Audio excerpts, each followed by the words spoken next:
जो human skeleton है वो बनी होती है 206 बोन्स से। तो ये क्या प्रोवाइड करेंगे, अच्छा सा फ्रेमवर्क प्रोवाइड करेंगे, लोकोमोशन में हेल्प करेंगे, स्पॉट करेंगे और बॉडी ऑर्गन, इंटरनल ऑर्गन्स को प्रोटेक्शन भी प्रोवाइड करेगा। डिवाइडेड होता है 2 पार्ट्स में, एक होता है एक्सियल स्केलेटन जिसमें 80 बोन्स होती है और एक होती है अपेंडिकुलर स्केलेटन जिसमें 126 बोन होती है। तो एक्सियल स्केलेटन में आपका प्रेजेंट होगा स्कल जिसमें 29 बोन्स प्रेजेंट होंगी। अकॉर्डिंग टू एनसीईआरटी 22 बोन्स होता है। फिर आपका वर्टिब्रल कॉलम आएगा, वर्टिब्रल कॉलम में 26 बोन्स प्रेजेंट होंगी। देन रिब्स में 12 पेयर्स ऑफ बोन होंगी यानी कि 24 बोन्स होंगी। एंड देन स्टर्नम जो कि एक बोन है। क्लियर हो गया इतना। फिर आपका अपेंडिकुलर में आएगा आपके पेक्टोरल गर्डल जिनमें 4 बोन्स होंगी, दोनों का मिला के बोल रही हूँ, ठीक है। पेल्विक गर्डल जिसमें 2 बोन्स होंगी 3 बोन्स के फ्यूजन से। फिर अपर लिम्ब में 60 एंड लोअर लिम्ब में 60, तो टोटल मिला के कितने हो जाएंगे, 126 बोन्स हो जाएंगे। तो ये हो गया हमारा स्कल। तो जो हमारा स्कल है ना उसके हमने 2 पार्ट कर दिए। ये क्रेनियम वाला पार्ट हो गया जो कि 8 बोन्स से मिलके बना हुआ है आपका क्रेनियम, और ये आपका फेशियल बोन्स हो गए जो कि 14 बोन से बना हुआ है। ओके, तो उसके बाद जो आपके ईयर के जो बोन्स होंगे 3 बोन होंगे, वो मैलिस, इंकस और स्टेपिस, इधर 3 होंगे इधर 3 होंगे, तो 6 हो गया वो। और एक हायोइड बोन होगा, यू शेप की बोन होगी जो आपके बक्कल कैविटी के बेस पे प्रेजेंट होगी। इसलिए 29 बोन्स होते हैं, लेकिन अकॉर्डिंग टू एनसीईआरटी आप क्या बोलोगे, स्कल में कितने बोन्स है, 22 बोन्स है। तो क्या इंक्लूड नहीं है उसमें, ईयर ऑसिकल्स, ईयर के जो बोन्स है आपके 3 इधर 6 और एक आपका हायोइड बोन। क्लियर। चलो अब क्रेनियम के बोन्स देखो, ये हो गया आपका क्रेनियम। क्या करेगा क्रेनियम, ब्रेन को प्रोटेक्ट करेगा। 8 बोन्स होते हैं क्रेनियम के। सबसे पहले आप यहां देखो, ये हो गया आपका फ्रंटल बोन। तो ये क्या हो गया, ये वाला हो गया आपका फ्रंटल बोन। क्लियर हो गया, ये हो गया आपका फ्रंटल बोन। अब जो फ्रंटल बोन एक हो गया, अब उसके बाद यहाँ पे आएगा आपका पेराइटल बोन्स। क्लियर है, 2 होंगे नंबर में, ये हो गए पेराइटल बोन। उसके बाद यहाँ पे आएगा आपका temporal bone. Clear, 2 temporal bones आ जाएंगे यहाँ पे, और पीछे आपका आ जाएगा ऑसिपिटल बोन। क्या आ जाएगा, ऑसिपिटल बोन।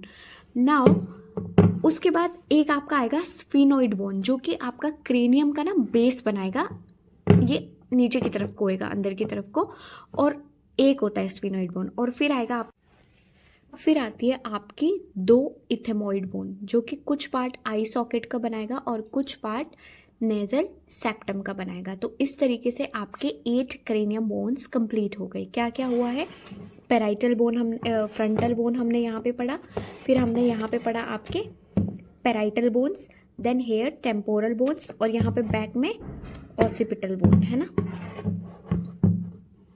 स्फिनोइड बोन जो बेस ऑफ क्रेनियम बनाएगा, और इथेमोइड 2 बोन। तो ये आपके 8 क्रेनियम के बोन्स हो गए हैं।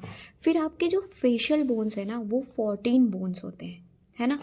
तो कल के बोन्स है ना, इनमें होता है आपका फाइब्रस जॉइंट जिन्हें हम स्यूचर्स भी कहते हैं। तो ये बिल्कुल भी मूवेबल नहीं होता है ना। सिर्फ आपका जो ये एक बोन है आपके स्कल में वो है मैक्सिला, जो मैंडिबल, सॉरी, वो क्या है, मूवेबल है। ये वाला mandible is your movable. Okay, तो ये हो गया आपका क्रेनियम कंप्लीट। अब आपका ये जो फेशियल बोन्स हैं, जो 14 बोन्स आपके फेशियल बोन्स हैं, वो देखो नीट के अकॉर्डिंग तो इतना इम्पॉर्टेंट नहीं है कि आप ये याद करो, जाइगोमेटिक हो गया, चीक बोन्स हो गया, लेक्राइनल बोन्स हो गए, है ना, ये मैंडिबल हो गया, ये मैक्सिला हो गया। तो 14 बोन्स होते हैं फेस में। इस तरीके से आप इतना याद रख लो। यहाँ पे एक वॉर्मर बोन होती है ना, ठीक है, पैलेटाइन बोन होती है। तो ये इस तरीके के 14 बोन्स होती हैं। आप इतना लर्न कर लो कि 14 बोन्स होती है आपके फेस में, 8 आपकी क्रेनियम बनाती है, और यहाँ पे 3 इधर ईयर में होती है, 3 इधर ईयर में होती है, तो 6 वो होगी, और एक हायोइड बोन होती है यू शेप की जो बक्कल कैविटी के बेस पे होती है। तो ये आपका स्कल हो गया है कंप्लीट। अब देखो वर्टिब्रल कॉलम। वर्टिब्रल कॉलम आपका डॉर्सली प्रेजेंट होता है। जो वर्टिब्रल कॉलम होता है वो सीरियली अरेंज्ड 26 यूनिट्स या बोन्स से बनी हुई होती हैं। जिनको हम वर्टिब्रा कहते हैं। अब जो वर्टिब्रा होता है ना, फर्स्ट जो सुपीरियर वर्टिब्रा, फर्स्ट जो वर्टिब्रा उसे एटलस कहते हैं। वो स्कल में 2 कॉन्डाइल प्रेजेंट होती है, हमारी स्कल डाइकॉन्डाइलिक होती है, उसके साथ आर्टिकुलेट करती है एटलस। क्लियर। अब देखो हर एक वर्टिब्रा सेंट्रल में होलो पोर्शन होते हैं जिसे न्यूरल कैनाल कहते हैं, जिसके बीच में से न्यूरल कैनाल में से आपका स्पाइनल कॉर्ड जाएगा। तो वर्टिब्रा क्या करेगा, स्पाइनल कॉर्ड को भी प्रोटेक्ट करता है आपका वर्टिब्रल कॉलम, है ना। तो अब देखो जो वर्टिब्रल कॉलम होता है ना वो आपके डिवाइडेड होता है, कितने मतलब डिवाइडेड होता है, यहाँ पे देखो जो स्टार्टिंग के 7 वर्टिब्री है वो उन्हें कहेंगे सर्वाइकल वर्टिब्री, उसके बाद के 12 वर्टिब्री को कहेंगे थोरैसिक वर्टिब्रा, देन 5 को कहेंगे, उसके बाद जो 5 वर्टिब्री है उन्हें कहेंगे लंबर वर्टिब्रा, एंड उसके बाद एक आएगा सैक्रम जो 5 बोन से फ्यूज होके बनी हुई है, फिर आएगा कॉकिक्स जो कि 4 बोन से फ्यूज होके बनी हुए। तो ये आपका वर्टिब्रल कॉलम हो गया। तो जो वर्टिब्रल कॉलम है वो आपकी स्कल को सपोर्ट करती है, स्पाइनल कॉर्ड को क्या करती है, प्रोटेक्ट करती है, और जो रिब्स होती है ना वो डॉर्सली कहाँ अटैच होती है, वर्टिब्रल कॉलम पे, तो अटैचमेंट के लिए साइट भी प्रोवाइड करती है ये। अब देखो अब ये है आपका स्टर्नम। जो स्टर्नम होती है ना ये भी एक फ्लैट बोन होती है और आपकी thorax ventral mid line of thorax पे ये प्रेजेंट होती है। ये भी अटैचमेंट प्रोवाइड करती है, रिब्स मतलब वेंट्रली स्टर्नम पर अटैच्ड होती हैं। क्लियर इतना। अब पढ़ेंगे रिब्स के बारे में। रिब्स क्या होता है, 12 पेयर्स होते हैं रिब्स के, है ना, 24 इन नंबर होता है। तो जो रिब्स होता है वो वेंट्रली तो अटैच्ड होता है स्टर्नम से और डॉर्सली अटैच्ड होता है वर्टिब्रल कॉलम से। तो डॉर्सली ना इनकी 2 आर्टिकुलेटिंग सरफेस होती है, इसलिए रिब्स को बाइसेफेलिक कहते हैं। तो अब देखो स्टार्टिंग अगर हम ऊपर से काउंटिंग करेंगे तो 1 2 3 4 इस तरीके से काउंट करेंगे, तो आपका जो 7 पेयर ऑफ रिब्स है 1 से 7 पेयर, उनको हम ट्रू रिब्स कहेंगे क्योंकि वो वेंट्रली स्टर्नम से अटैच्ड है एंड डॉर्सली किससे अटैच्ड है, वर्टिब्रल कॉलम से। लेकिन जो 8th 9th और 10th है ना वो वेंट्रली स्टर्नम से अटैच नहीं है, किससे अटैच्ड है, 7th रिब से अटैच्ड है, हाइलिन कार्टिलेज की हेल्प से। वर्टिब्रोकॉन्ड्रल रिब्स भी कहते हैं इन्हें। और जो लास्ट के 2 हैं 11th और 12th, ये वेंट्रली किसी से भी अटैच नहीं है, इसीलिए इन्हें फ्लोटिंग रिब्स कहते हैं। थोरैसिक वर्टिब्रा, रिब केज और आपका स्टर्नम, ये 3 चीज़ मिलाकर क्या फॉर्म करेंगे, आपके रिब केज का फॉर्मेशन होगा। क्लियर। तो अब हम देखेंगे हमारे गर्डल्स, पैल्विक गर्डल्स और पेक्टोरल गर्डल जो कि एपेंडिकुलर स्केलेटन में आएगा। तो जो पेक्टोरल गर्डल है वो 2 बोन से मिलके बनी हुई है, जो कि आपका पहला ये है, आपका देखो ये है आपकी क्लेविकल, है ना, ये आपकी क्लेविकल है, और दूसरा आपका ये है, ये आपका स्कैप्यूला है। ठीक है। तो क्या हुआ, जो क्लेविकल है वो आपको पता है, जो क्लेविकल है उसको क्या बोलते हैं, कॉलर बोन या फिर ब्यूटी बोन भी कहा जाता है, और जो क्लेविकल है उसमें 2 कर्वेचर है वो आपको दिख रहा होगा। क्लियर है ये चीज़। अब नेक्स्ट देखो, ये जो स्कैप्यूला है ये आपकी फ्लैट बोन है ना, फ्लैट बोन है। स्कैप्यूला में आपको ये स्कैप्यूला है ना, स्कैप्यूला ये आपके डॉर्सली प्रेजेंट होगा थॉरेक्स में between 2nd and 7th rib. Okay, is it clear. देखो ये जो स्कैप्यूला है ये आपकी फ्लैट बोन है ना, फ्लैट बोन है। स्कैप्यूला में आपको बताया गया है यहाँ पे एक ग्लेनोइड कैविटी है जो कि हेड ऑफ ह्यूमरस इसके साथ आर्टिकुलेट करेगा, और आपका यहाँ पे एक्रोमियन प्रोसेस है। क्लियर हो गया ये चीज़ आपको। तो ये आपकी स्कैप्यूला होगी। अब जो स्कैप्यूला और आपका ये क्लेविकल मिलके क्या बनाएगा, आपका पेक्टोरल गर्डल। ये एक साइड की 2 बोन होगी, दूसरी साइड की 2 और बोन हो जाएगी। तो पेक्टोरल गर्डल में टोटल कितने बोन हो गए, 4 बोन्स हो गए। क्लियर।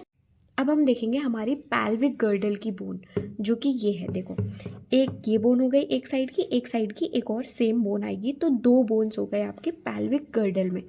तो जो ये वाला बोन है ना, कॉक्सल बोन या हिप बोन, ये 3 बोन से फ्यूज़ होके बना हुआ है, ठीक है। ये हो गया आपका इलियम, और ये हो गया आपका इशियम, और ये हो गया आपका प्यूबिस।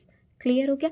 ये देखो, ये आपको एक कैविटी बताई गई थी ना एसिटाबुलम, इसमें आपका हेड ऑफ फीमर आर्टिकुलेट करेगा। क्लियर हो गया ये चीज़। तो ये आपकी हो गई पेल्विक गर्डल और पेक्टोरल गर्डल। फिर जो आपकी ये पेल्विक गर्डल होगी ना, दोनों ये वेंट्रली अटैच्ड हो जाएंगी इस तरीके से, ये सैक्रम है बीच में, तो इस तरीके से अटैच होकर क्या प्यूबिक सिम्फाइसिस बनाएगी और इनमें फाइब्रस कार्टिलेज प्रेजेंट होगी। हो गया आपका ये पेल्विक गर्डल भी कंप्लीट। अब हम बात करेंगे एपेंडिकुलर स्केलेटन के बारे में। इसमें क्या आता है आपके पेक्टोरल गर्डल, पेल्विक गर्डल और आपके फोर लिम्स और हाइंड लिम्स। तो जो फोर लिम्स है इसमें ईच फोर लिम्स में आपके 30 बोन्स होंगी, ठीक है।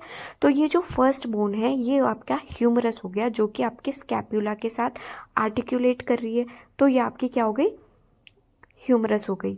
फिर उसके बाद नीचे की जो 2 बोन हो गई, ये एक रेडियस हो गई, एक अल्ना हो गई, और फिर आपके कार्पल्स हो गए, फिर आपके मेटाकार्पल्स एंड देन फेलेंजेस। तो अब ये देखो, ये आपके क्या हो गए, कार्पल्स हो गई। ये 8 इन नंबर होगा, 1 2 3 4 5 6 7 8 इन नंबर्स। देन आपके मेटाकार्पल्स होंगे, ये आपके 5 इन नंबर्स होंगे, और फिर आपका आएगा फेलेंजेस 1 2 3, ये 1 2 3 करके ये कितने होंगे 14। ये इस वाले में सिर्फ 2 होंगे, क्लियर। और इनमें 3 बोन्स, 3 फेलेंजेस होंगे। ये आपके थंब में 2 होंगे, ओके। तो ये 14 हो गया, मेटाकार्पल्स 5 हो गया एंड कार्पल्स 8 हो गया। तो इसी तरह ये वाले हैंड में एंड देन दूसरे वाले हैंड में भी, क्लियर। तो इस तरीके से एक अपर लिम में कितने बोन्स हो गए 30, और दूसरे वाले में कितने हो गए 30, तो 60 बोन्स होगी अपर लिम में। क्लियर हो गया ये चीज़ हो गया। अब इसके बाद आप देखो आपकी लोअर लिम देखते। तो लोअर लिम में क्या आएगा, आपकी पेल्विक गर्डल और आपके हाइंड लिम्स के बोन। तो आपके पेल्विक गर्डल देखो, इसमें आपकी एक बोन आ जाती है कॉक्सल बोन, जो कि आपका पेल्विक गर्डल बनाएगा। फिर उसके बाद आपकी इसी हिप बोन में एक आपका एसिटाबुलम के साथ जो ये वाली बोन, ये हो गई आपकी फीमर आर्टिकुलेट करेगी। फीमर स्ट्रॉन्गेस्ट बोन है पूरी बॉडी का। फिर उसके बाद आएगा आपका टिबिया, देन फिब्यूला, फिर टार्सल्स और आपका मेटाटार्सल्स एंड फेलेंजेस। अब जहाँ पे ये है देखो, फीमर, ह्यूमरस और ये आपका अल्ना यहाँ पे आर्टिकुलेट हो रहा है, तो यहाँ पे क्या बनेगा, आपका नी जॉइंट बनेगा। तो यहाँ पे एक बोन आएगी पटेला, जिसे नी कैप कहते हैं। ये देखो, ये क्या है, दीज आर टार्सल्स। टार्सल्स कितने होते हैं नंबर में 7, 1 2 3 4 5 6 7 होते हैं। 8 क्यों नहीं होता है, एक जो मतलब नंबर तो सेम होता है। देखो अपर लिम्स में 30 और लोअर लिम में भी 30, लेकिन टार्सल्स इसमें 7 होंगे, एक आपका पटेला आ जाएगा, नी कैप। क्लियर। और ये देखो, ये आपके मेटाटार्सल्स हैं 5 एंड देन अगेन फेलेंजेस आपके 1 2 3 14 इन नंबर। क्लियर ये चीज़। तो इसी तरीके से जैसे अपर लिम में 30 था ना, एक ईच में 30 था, इसी तरह से लोअर लिम में भी ईच लोअर लिम में 30 बोन्स होंगी। और आपके पेल्विक और पेक्टोरल गर्डल को मिला के एपेंडिकुलर स्केलेटन में कितने बोन्स होंगे, 126 बोन्स होंगे, ठीक है। तो ये चीज़ हो गई आपको क्लियर। जितना मुझसे हो सकता था उतना मैंने आपको दिखा दिया है यहाँ पे बोन्स, और पढ़ा दिया है। Thank you. अगर अच्छा लगा होगा तो प्लीज़ लाइक, शेयर और सब्सक्राइब करना। Thank you.